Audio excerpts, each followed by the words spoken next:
Hi, everybody. This is Steve. Welcome to this special edition of Monday Morning Musing. And I have a special guest, also known as DU2, daughter number two, Joy Crosby.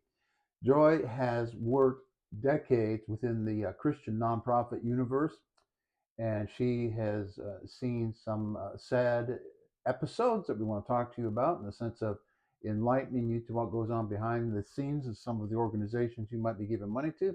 We are not going to be naming names, not to protect the innocent, but because I don't want to be sued.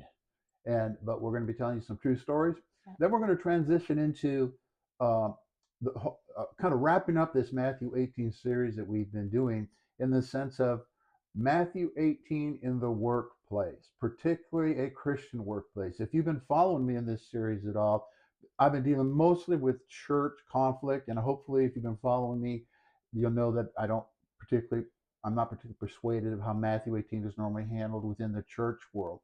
But Joy has worked in not only in 501c3 uh, nonprofits, but Christian nonprofits that have tried to operate their business under so-called Matthew 18 principles. And then we're going to talk about how that's a bad idea. So welcome to the first ever guest speaker on my little YouTube channel. You are a brave man. I'm very mad.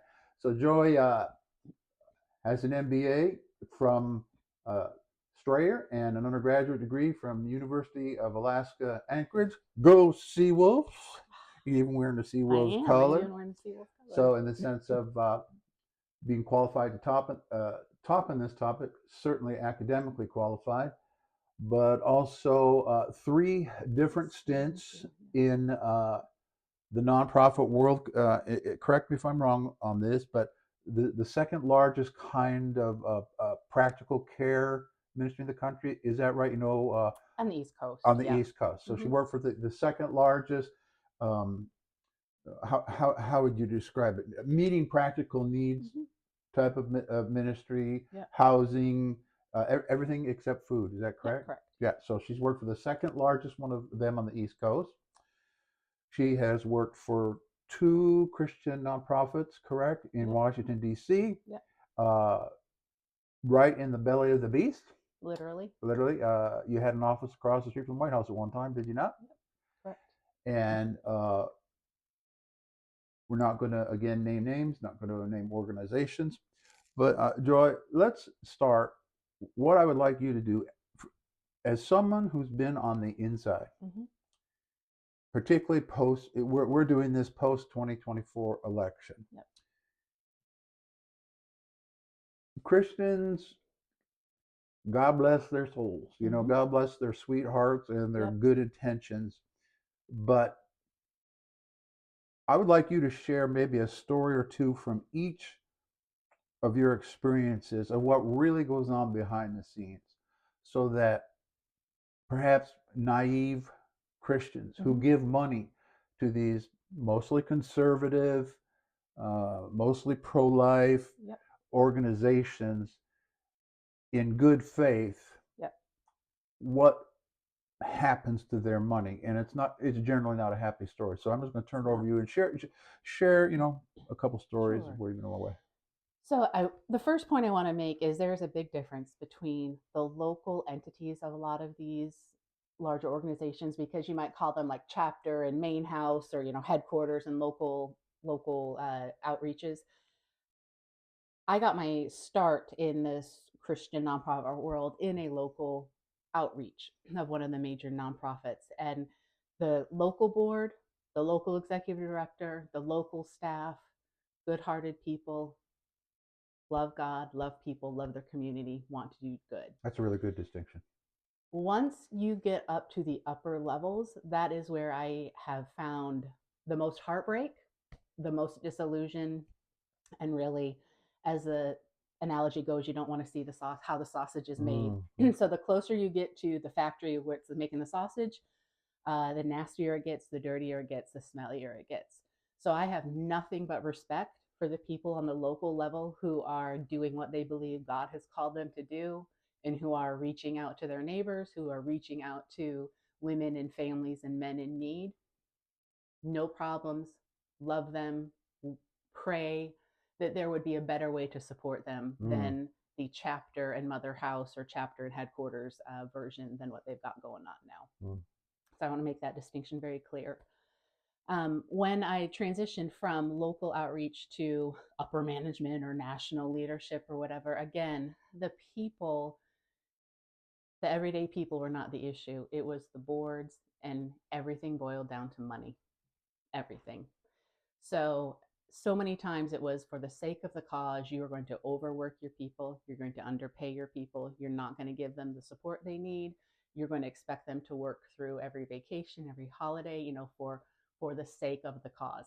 Yes, and I know I just totally ripped off a Stephen Curtis Chapman song from the late 90s. For the sake of the cause does not mean abuse your people. for sure. It does not mean underpay them. It does not mean make their jobs harder, making them do 3 jobs as other duties as assigned Hmm. and working them into the ground, literally. And then that just breeds, because they do not treat their people well, it breeds the ground for sin, bluntly. And it breeds the ground for power plays. And it's the breeding ground for, I've been working so long and I've been away from my family so much, so I'm going to have an affair, bluntly. And the first time that I really had what I consider the gut punch, because I was going to be a world changer. I moved to DC. I was doing all the right things. I was working for these incredible organizations, but I literally had a conversation with the then president and the then CFO of my first large nonprofit. And I said, what would, and interestingly, I had my first boyfriend at that point, and I asked them, I said, what would happen if I came to you and said I was pregnant? And it was a pro life organization. And both of the people looked at me in the eyes and said, we would fire you immediately. Knowing knowing that financial insecurity is one of the top 3 reasons women choose to abort. So there you're talking to someone who was not even in the situation, who was coming to you saying, what would happen if? And your response was not grace, it was not mercy, it was not, we'd ask you to take a sabbatical, or we'd work with you to, share this news. Because obviously, in a pro life organization, there's certain ethical and lifestyle requirements. It wasn't, we'd work with you to share what was going on in your life with our chapters, nothing like that. It was, we would fire you immediately. So that was kind of shocking. And then I was in a fundraising meeting talking about, again, money. And I said, why aren't we speaking out about domestic violence against women? And why aren't we speaking out against the earned income tax credit, which is, again, directly related to the economic viability for women and how they raise their families? How come we're not speaking out that the earned income tax credit is a good thing? And the response I got was, because our donors are Republican and we would lose our donors. And that's not our mission. Our mission is to save babies. And I said, well, isn't saving babies making sure they have a place to live and their parents can afford to pay the bills and they have money? That's not our mission. And if we talked about the earned income tax credit, we would lose donors. So I went, okay, well, I guess I see what I'm working with. So then I transitioned to the second nonprofit in DC. And yes, in DC, you have to keep up appearances. It's just the name of the game. You have to keep up appearances. But when keeping up appearances is the egregious misspending of money, when you're taking your family members on trips to keep up appearances, so to speak, when you are spending money in such an erroneous way that your staff members and your accounting department don't know what they're going to tell the board at the next board meeting, because they either are honest and get fired, or they cover your behind and are complicit. You Hmm. have you have those 2 options. A, a couple of cover your behind stories. So there's this supposedly high ethical moral standard, like you mentioned, and again, without naming names, wasn't there a situation where like one of the presidents ended up having an affair, and they basically They covered it up. paid them to go away? I mean, they covered it up. Yeah, it got out, but yes, the president of an organization and had an affair with one of the leaders of the organization, and nobody took ownership of it. The board didn't put out a statement. They didn't even with the staff. We all knew what was going on. And again, I want to. God has worked in their lives and He has brought restoration to them. But again, in the whole saving face, and we're going to hold everybody up to this incredibly high Right. standard over here. Right. And if one of our employees makes a mistake, Mm-hmm. we're going to hammer them. Right. But if anything is going to impact our money, we're going to sweep it Yeah. under Very. the It's very rug. similar to the church. I mean, it's quite cliche to say follow the money, but What's the truth? it's all about the money. Um, what when you say you're in DC, you're in the atmosphere, uh, you've been in the power lunch environment. I mean, you've been in meetings with No, at the time, famous Speaker Boehner and people, all that kind of stuff. people Yeah, that the people we would listen know. that they would recognize Yep. it. So again, we're not talking about No, some rinky-dink no. outfit. This is with congressmen, senators. You know They how you have like the big five in accounting? You have, all the big five accountings. I worked for some of the big threes, okay. and unfortunately, the national, sex abuse scandal that popped off with a celebrity, with the family members, people knew about that. I had conversations with leadership saying we should not be involved with this other organization. There's something wrong with that man. Something, no, don't do it. No, no, the celebrity, the celebrity, the celebrity. So again, the celebrity, the notoriety, the ability to make money because you have a celebrity speaker again. I have emails saying, don't do this. There's something wrong with this person. And lo and behold, turned out to be Mhm. a And I predator. think you told me an incident also where pretty much blackmail or extortion was going on, like a certain very, very, very high profile Christian national, international level leader was like putting pressure on your organization, or you're going to do this, or you're going to do this, or we're going to withhold Oh, that happens funding. all the time. Yeah, I mean that just happens all the time. I mean, it's kind of built in almost to the fundraising mechanism, right? Because you have to twist your mission to align with the funder's goals, but it's always about that. I mean, that goes back to the why aren't we talking out about domestic violence? Why aren't we talking, if our goal is to empower women and to support women and to support families and to support men and to support fathers to choose life, why aren't we talking about all of these tangential issues that impact family life? Hmm. Why aren't we talking about, hey, we should probably be talking about Head Start for all. We should probably be talking about literacy classes.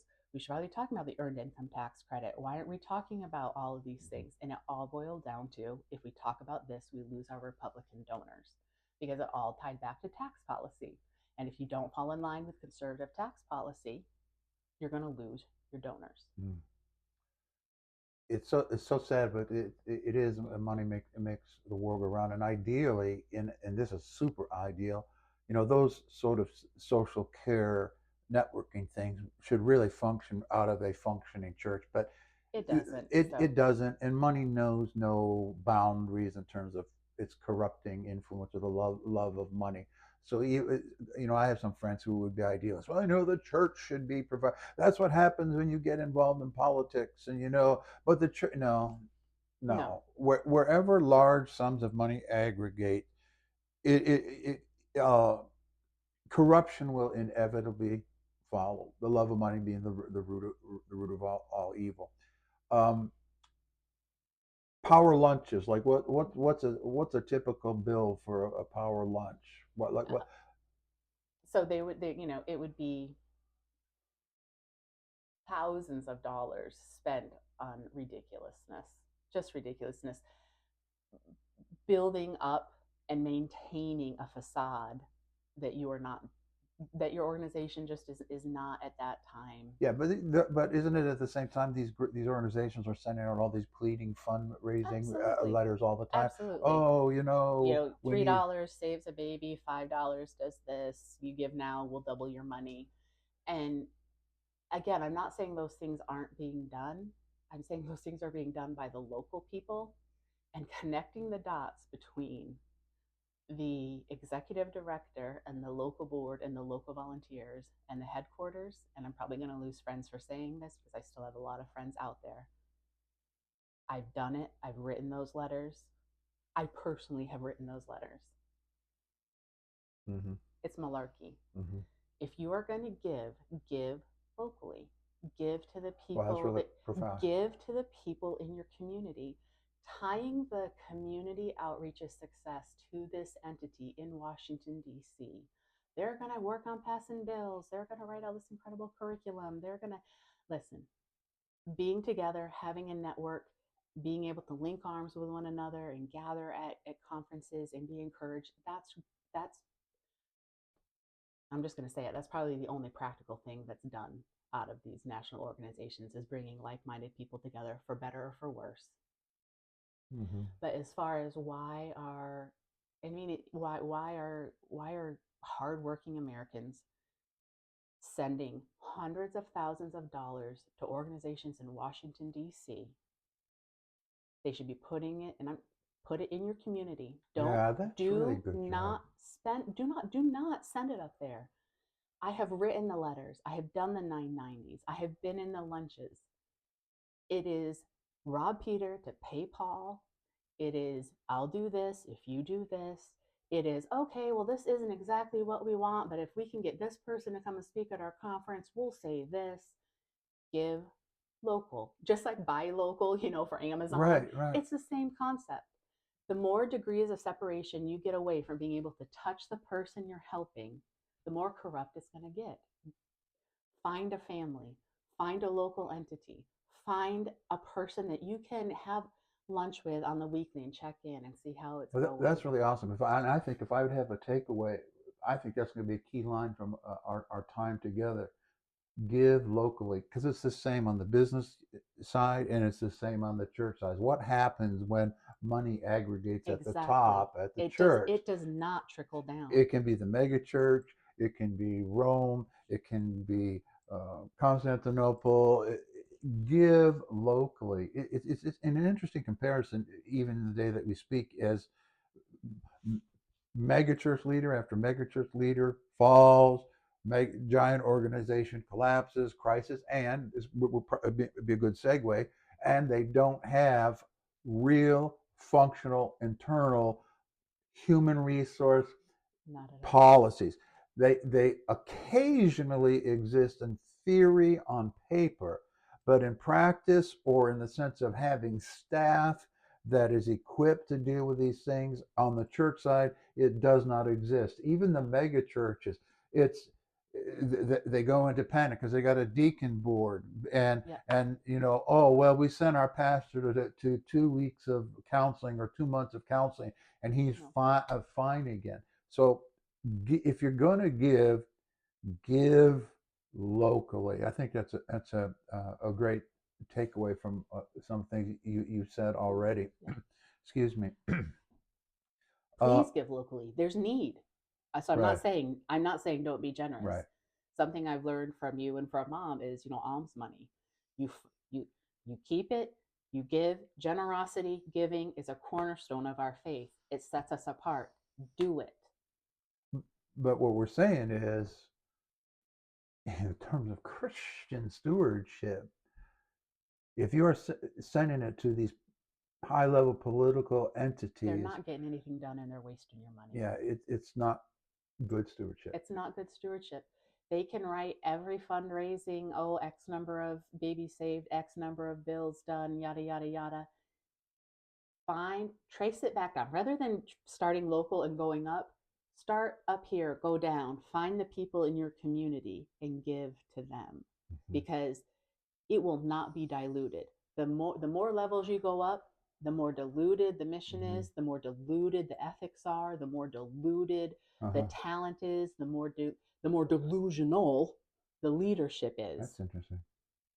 Stay local, give local, your communities will be changed. Man, it's the same thing. I mean, really, in terms of education too, right? Education should be local in the sense of the big debate between Department of Education and local education. Yeah. You know, everything should be local. You mentioned something earlier too that I think people would be shocked about, in the sense of how these so-called Christian organizations uh, treat their people. Share the story. I believe this individual had a big, office across from the White House, and basically told you in so many words that you weren't being nasty enough to your people, Oh yeah. the people that were working for Yep. you. So share that story a little bit. Yeah. So I had a sweetheart of a entry level employee, which when I say entry level and Christian nonprofit, sharing sharing a room, sharing a house with 8 other people so she could survive, who had a desire to learn, had a wonderful heart, had an incredible work ethic, and she did. She had made a mistake.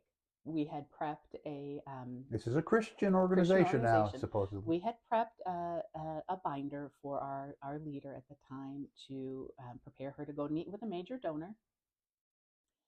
So we're just like everybody else. Literally, we're scouring their to think that these people actually have a relationship with you. Dot dot dot. No, they have people like me scouring your social media at the time. What type of fried chicken does your kid like? Where'd they go to school? These The leaders don't know you. They have staff doing research on you to prepare a bio of you so that when they sit down and talk to you, they have something in common to talk with you about. They don't know you and they don't care. They have people like me doing the research to make them look good. Anyways, so she had made a mistake, and it was at that time could have made her broke could have been embarrassing and could have really impacted a donation. It could have. And so it was on the weekend, and my then boss was calling me, and I said, "Hey, don't worry, I've already talked to her. Like, I've taken care of it. She recognizes her issue. It really won't happen again." She's like, "No, no." And these are the words, because at that time it was one of the pinnacles, not the pinnacle, one of the life changing moments for me about an boss I will not be. She said, "No, no, no, no. You need to crush her so she will never make this mistake So again. again, this is coming from a so-called Christian organization Crush her." that people are giving money, Mhm. lots of money, Lots of money. lots and lots and lots of money. That was the exact word. You need to crush her so she will never make this mistake again. Yeah, so much for Christian ethics. Yeah, Yeah, ridiculous. and share the one about along the same lines about you cleaning the fridge one day and the lecture you got about that. Because again, the whole thing about servant leadership and lead by example, and we're a Christian organization.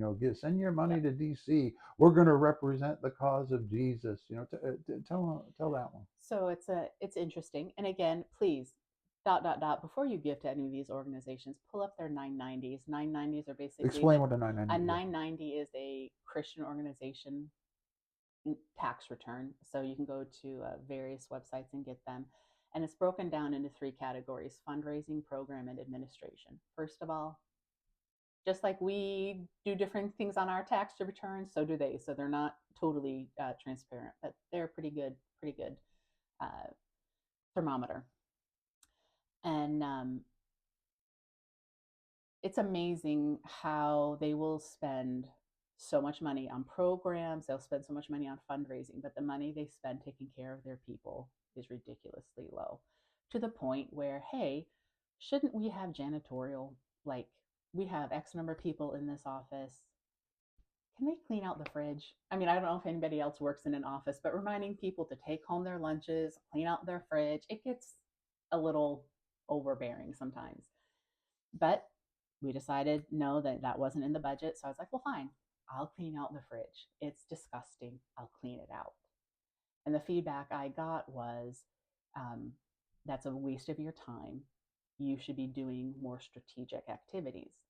Okay, should a director level or vice president level person, should they be cleaning out the fridge, or should I be talking with a donor?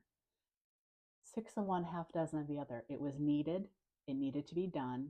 I'm leading by example that no job is too Right. small. No job's too small. Right.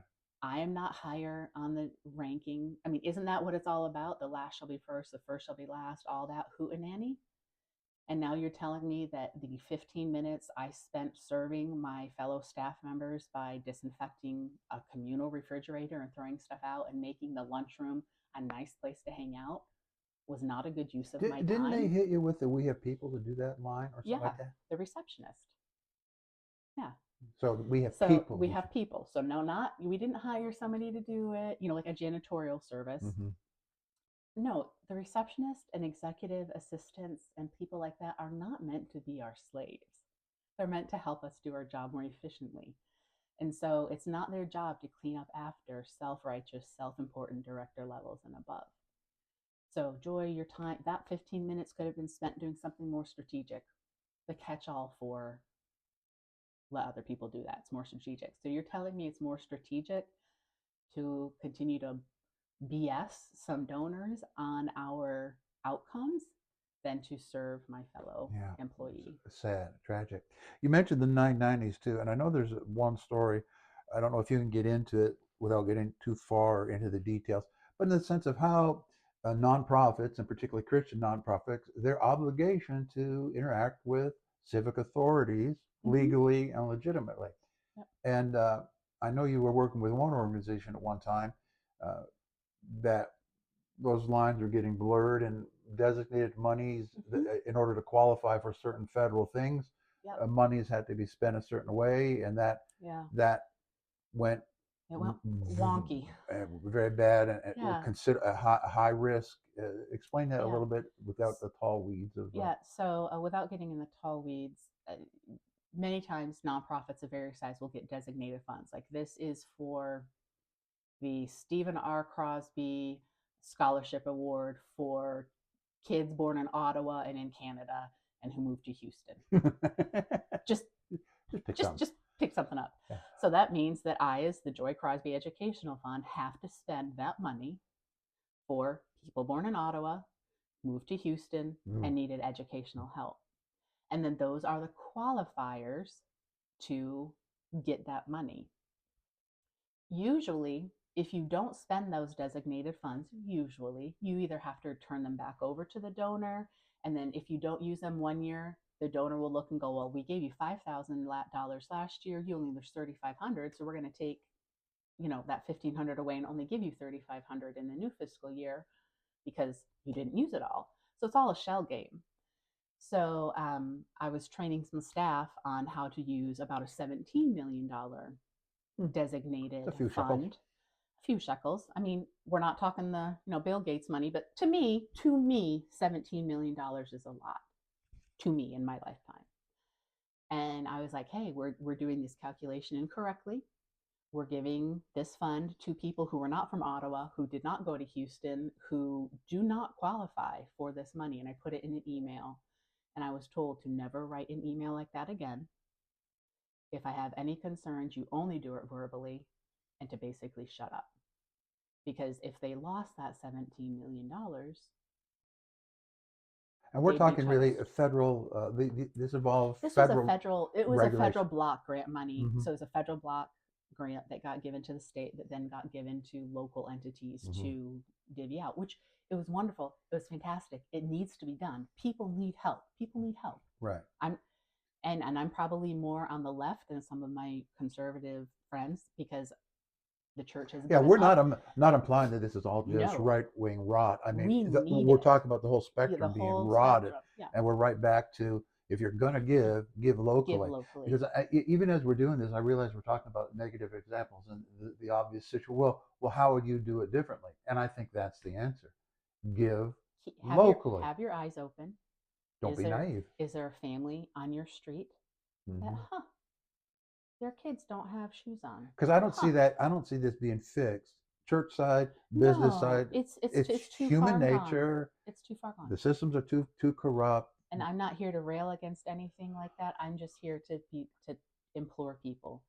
If you look across the spectrum of nonprofits, now again, that last example I gave was a federal block grant, and I'm But, just going to but say if it. it was a private grant, the same thing. It's the If same some thing. private person has like a private foundation, says, "Look, Same thing. this is for education," Yep. and you give it to men's Where clothing house or right, something, or right, feeding homeless right. guys, Then you've been you wrong. can't You do can't that. do that. You can't do that.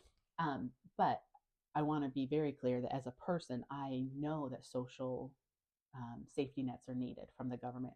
And my own Yeah. personal opinion is because the church abdicated its social Right. responsibility eons ago. Yeah, it's too late. Over it, overdone Yeah, with. that's We too need much it. water under the So bridge. oh well, Yeah. we have to have social Yeah. safety nets Yeah. because people need help, people run into hard times. Right. But if you were talking about I make $80,000 a year, Mm-hmm. which means I bring home $60,000, Mm-hmm. and I want to give 10% of that $60,000. Whether you tithe or give on your gross or your net, I'm not getting into that, whatever.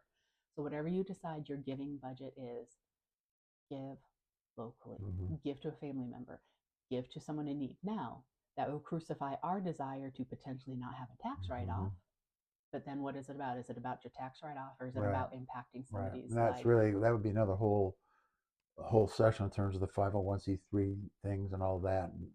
Might do that someday. But you can find good local organizations. You can find incredible Right. food pantries. You can find incredible local pro Right. life entities. Right. Right. Um, just from the church side of the world, uh, the average church only gives 7% of its gross income outside its walls. That's on average. 93% of all the money taken in by churches goes in-house. So even the average church doesn't even give 10%. Now, somebody out there watching this will go, but my church does give We're 10%. talking averages. Okay, we're talking averages.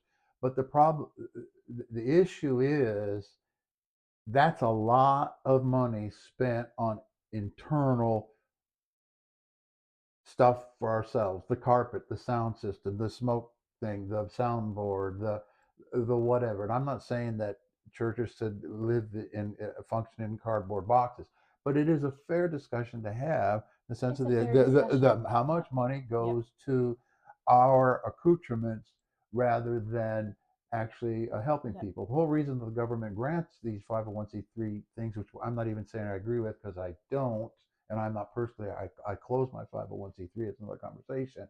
But the reason supposedly the churches get these examples is because of the social welfare that they would bring to the community. Well, 7% ain't very much. No. And so our emphasis here, you're going to hear it several times, is if you're going to give locally, participate locally, volunteer locally, know the people. Know I the mean, people. that's Know the scripture, right? people. Know those that work over you, know them. Like Joyce says, check out their annual reports, check out their 990. How much of their group. Now let's give a positive because one of the groups that you worked with, problems, miss some shady Well, issues. what's that verse? When the barn is full, there's going to be caca. Yeah, right, So I right, mean, whenever there's going to right. be people, there's going to be crap. But they had a But wonderful statistic in the sense of out of every dollar, how much went out the door. Give oh, that stat it because was 80, and it was verifiable because again, I worked there. 83 cents of every dollar that came in went back out. yeah, that I don't know what the national average is, but it's not It was 83. no. So I mean, that's That's why I worked phenomenal there for a long performance. time until life circumstances just had me move. Like I would still be there. Honestly, I would Yeah, still be they were there. doing great work. They were doing incredible work, good leaders, good boards, and uh, shocker, their board was fantastic. They had saved people, unsaved people. They had stakeholders who had previously received services. They had business people. That's so smart. They had pastors. They had stay-at-home moms. They had straight up, the 1% rich people that crap more money in a day than I'll earn in my lifetime. But they had everybody That's on that wonderful. board, Very smart. Very smart. and they had board Excellent. meetings a lot, and I was in them.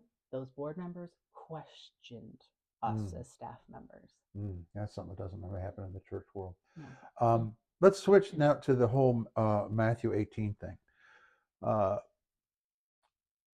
and the attempt, erroneously, in my/our opinion, with tragic outcome of trying to use the Bible and Matthew 18 as a HR policy, as a so I'm running a corporate entity. Yep. We're a Christian organization, and we're going to do Yep. everything the Bible way. Well, Yep. shoot, there's 40 some thousand different Protestant denominations, and they all think they're doing it the Bible way. Yep.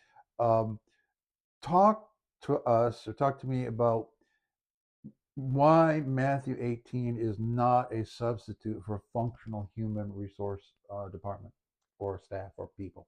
I'll start with one sentence, and then if you want to, we can expound on it. Whenever you put money into a conversation, it takes it out of a covenantal relationship and puts it into a power structure. Oh, that is so very well said, Joy. Joy, that's a bell ringer. Wait, I should have my bell here. I got a prop. I should need to ring a bell on that. So the minute I work for you and you have power over my income, we're not talking covenant, we're talking power. Hmm. So the minute I do something wrong and you can fire me and you don't have the structure to protect. And now I agree that specifically in today's world, um, human resources can often be for the benefit of the organization and not the person. But I would think in the Christian world, we would want to do better, but we don't. We do less than even the bare minimums. But the minute, the minute you can impact my ability to pay my bills, buy groceries for my family, you're not my brother, you're my boss. Yeah, that is very well said. It is that whole Matthew 18 thing, the fundamental premise, and if you've been through this series with me at all, is covenantal. They were Yep. operating in a covenantal, tribal, family Mm-hmm. environment. Yep. Matthew 18 only works Yep. in a covenantal Yep. environment where I am willing.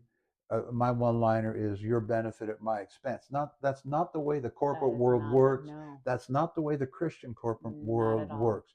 You Not can't. at all. That, just like you said, that person who I'm going to go through the Matthew 18 process now, we're not covenantally linked. We Not at see all. we yeah, we spend a lot of time with each other because we're on the job, but Right. there's no intertwining No. of the spirit or Yep. family. These aren't my family. These are not. We're going to be friendly, but not necessarily friends. Right. We're going to be do our best to be ethical, but we're talking about performance. Exactly. We're talking about money. We're talking about money and time. We're We're talking talking about about careers, we're performance, career advancement. career advancement.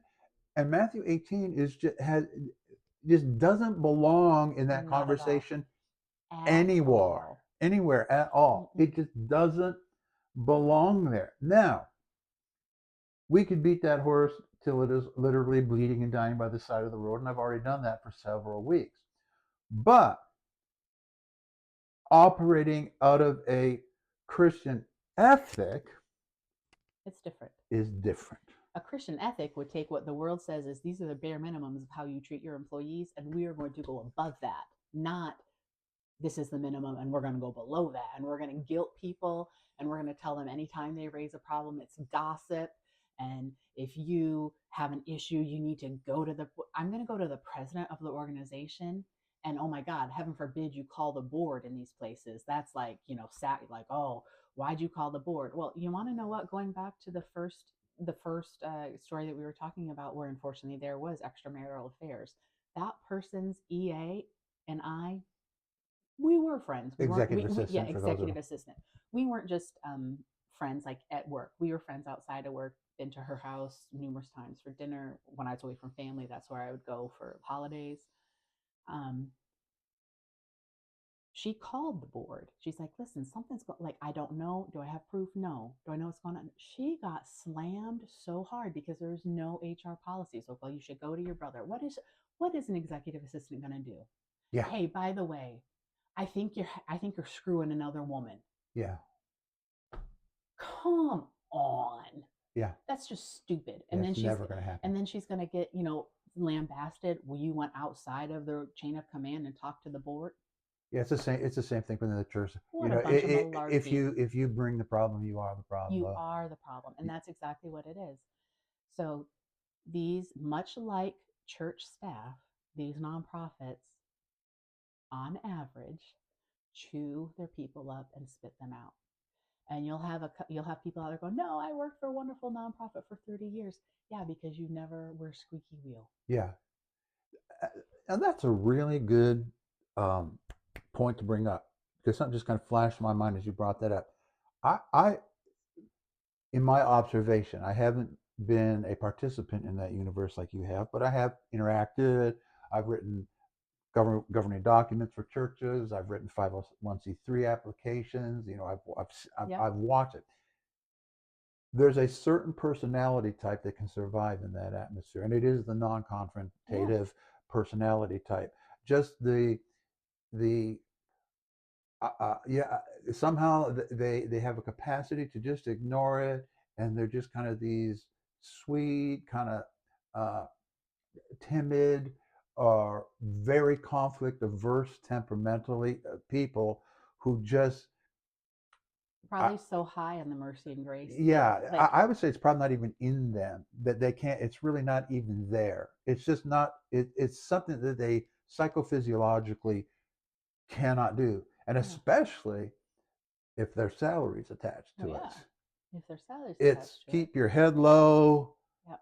I'm just going to come in. I'm going to do my job. I'm not saying anything. I'm not bringing it up. And in a weird sort of way, if I can just speak from my truth, my experience, I'm not that way, but as long as I kept people laughing, which is my default, I could break tension, I could be humorous, I'm engaging. Believe it or not, I can like people. Um, but the minute I started asking questions, it all went to pot. So whatever it is, whether it's that you get along or you're the court jester, and you can smooth things over, you can ignore things, you can lessen the tension, you can ingratiate yourself. But the minute you start asking questions, the minute you start poking anything that has to do with money, you're out.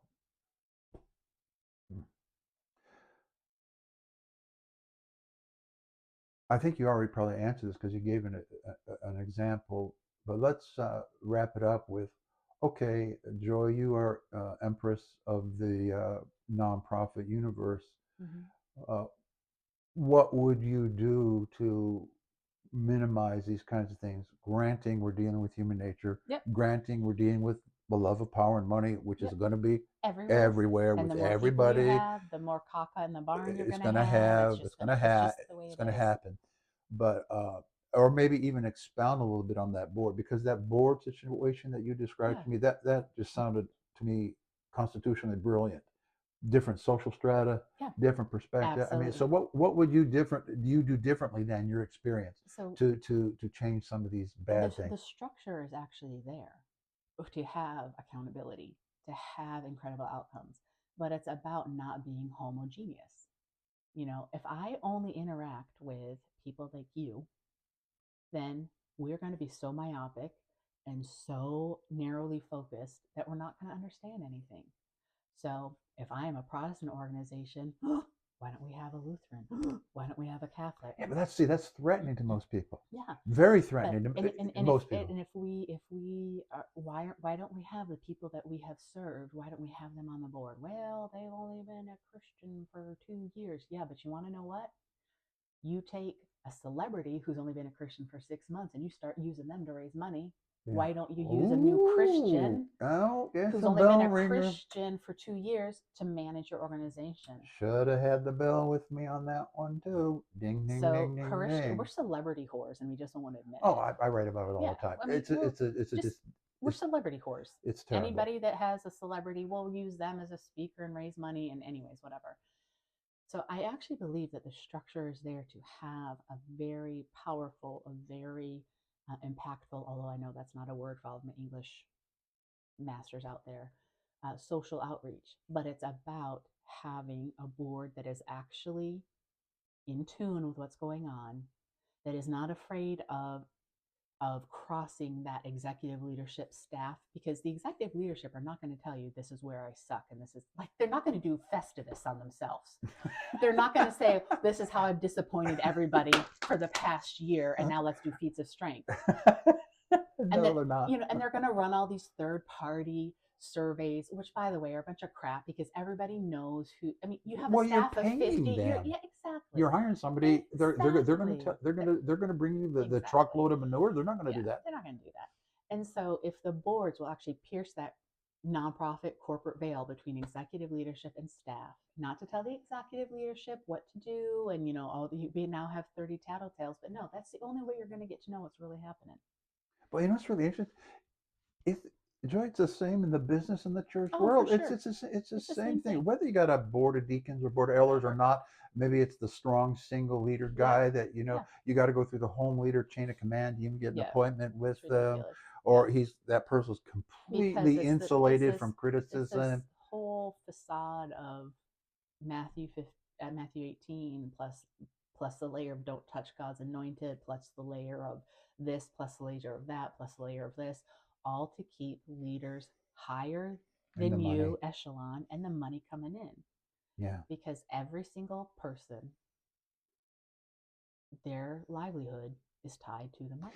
All right, let's do one wrap up question for me. Okay, so you're no longer in, and you haven't been for the well, what It's 8 years eight now. years been out of the Yep. nonprofit universe. Looking back, maybe self-reflectively on Hmm. yourself, what would even the painful stuff? Yeah. What's your life takeaway from your those decades you spent in that universe? What's your uh, what would you say to your younger self? What's your takeaway? What's your one liner, like your redemptive one liner from that time, and like your oh my God, don't go down that road one liner from that time Yeah. of your life? Um, and I do want to say that this is from a place of healing because I don't a lot of people don't know my story, but I Right, came back to you and mom literally physically, emotionally, right, mentally like right. wrecked after 12 years Can I interrupt you of to that? I short. mean, and how sad is it for Rita and I, as ministers or whatever you want to call it, and trying to follow the Lord, and our daughter's working in these Christian organizations, and we get her back, and I remember Rita coming to me and saying she's going to die just from the strain and the pressure of trying to operate ethically in a corrupt universe. She was physiologically, mentally, emotionally, physically uh, Yeah, it's real. precarious. Yeah, It was precarious. it's real. We didn't know. So So continue on. if I were to give looking back as far as redemption, like what did I learn that will preserve me and guide me moving forward is anything that takes me away from my family and the ability to rest and guilts you for having rest, you're gone. That's interesting.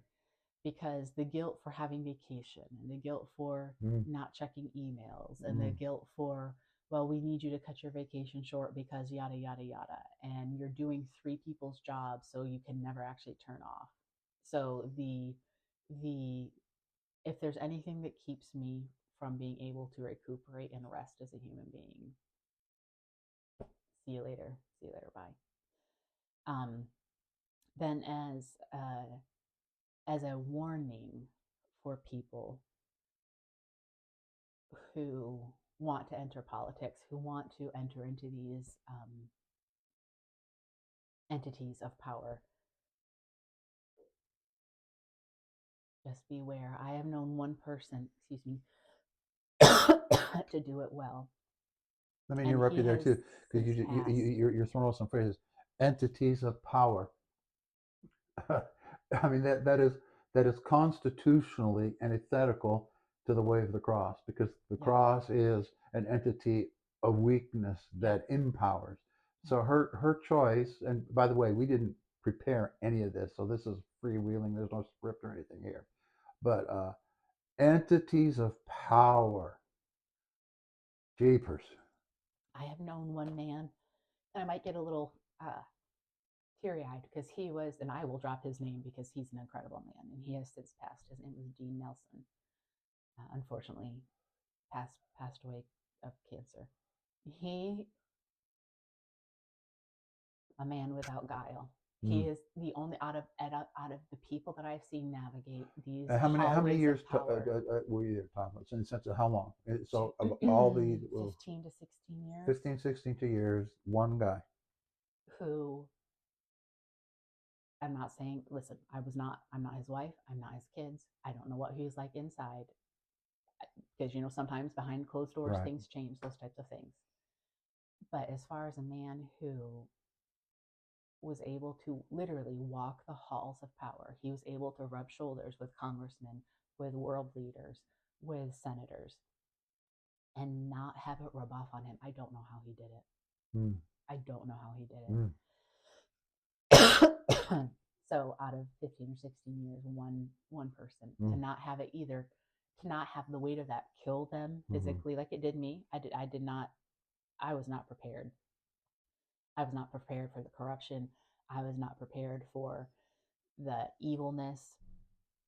I just wasn't. I don't know how he did it, but he did. Mm. Excuse me. Yep, Entities of power. It doesn't matter where power aggregates, doesn't matter where money aggregates, corruption follows. it's true. Um, Give local. Frankly, uh, from the spiritual side, in my opinion, that's where the legitimate prophetic ministry comes from, to be able to speak truth to power. It is cliche, but unfortunately, in the Christian world, many of those speakers themselves are corrupt. Yep. And so the real prophetic voice that is able to speak truth to power is a very, very rare thing. And perhaps our takeaway for you is, if you're going to give locally. Hope you've enjoyed this. Hope it's been helpful. I know it's been different and much longer than normal 5 or 10 minutes, but Joy's here for Thanksgiving, and I just thought we have this chat together. Thanks for joining us. Pass it on if it's been helpful to you. See you next time.